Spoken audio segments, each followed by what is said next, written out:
It's good to know that Elon is ahead of schedule for the next 4th of July fireworks display. After $15 billion dropped into Starship, they still haven't managed anything but low Earth orbit, and barely so.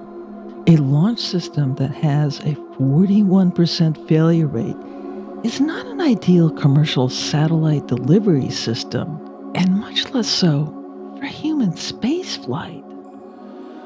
He has demonstrated an extraordinarily high tolerance, blowing up his own launch facilities, for exploding rockets in space or in the Indian Ocean, especially on NASA's dime. But I don't think NASA has the same tolerance for risk in human spaceflight as he does.